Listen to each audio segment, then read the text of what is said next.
പ്രിയപ്പെട്ടവരെ, മന്ന the daily ബ്രെഡിലേക്ക് ഹൃദയത്തിൻ്റെ സ്വാഗതം. തിരുവചനത്തിൽ ഇപ്രകാരം പറയുന്നുണ്ട്: സ്വർണം ഉലയിലെന്നതുപോലെ കർത്താവ് നമ്മളെ ശോധന ചെയ്യുന്നു. സ്വർണ്ണ ഉലയിൽ ഇട്ട് ഉരുക്കിയെടുക്കാൻ നമ്മൾ കണ്ടിട്ടുണ്ട്. കുറേ ഉരുക്കിക്കഴിയുമ്പോൾ മുകളിൽ മാലിന്യങ്ങൾ അടിഞ്ഞുകൂടും. ആ മാലിന്യം നീക്കം ചെയ്തതിന് ശേഷമാണ് തനിത്തങ്കം പുറത്തേക്ക് വരുന്നത്. ആ തനിത്തങ്കം ഉപയോഗിച്ചാണ് നല്ല ആഭരണങ്ങൾ പണിത് നമ്മൾ കഴുത്തിലും കാതിലുമൊക്കെ അണിഞ്ഞു നടക്കുന്നത്. യഥാർത്ഥത്തിൽ ഒരു മനുഷ്യൻ്റെ ജീവിതത്തിലെ സഹനത്തിനും ഇതുപോലെ ചില പ്രാധാന്യങ്ങളുണ്ട്. എന്തിനാണ് ദൈവം സഹനം നൽകുന്നതെന്ന് ചോദിച്ചാൽ ഈ ഒരു തിരുവചനമൊക്കെ അതിന് വ്യക്തമായ ഉത്തരങ്ങൾ നൽകുന്നുണ്ട്.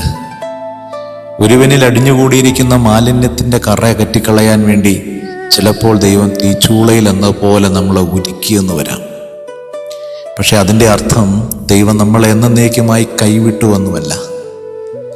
ദൈവമായ കർത്താവ് നിങ്ങൾക്കൊരു കണ്ണുനീര് നൽകുന്നെങ്കിൽ, ദൈവം ഒരു സഹനത്തിലേക്ക് നമ്മളെ കൂട്ടിക്കൊണ്ടു പോകുന്നെങ്കിൽ, അവൻ എവിടെയോ നമ്മളെ ശുദ്ധീകരിക്കുന്ന ഒരു പ്രക്രിയക്കകത്ത് ഏർപ്പെട്ടുകൊണ്ടേയിരിക്കും.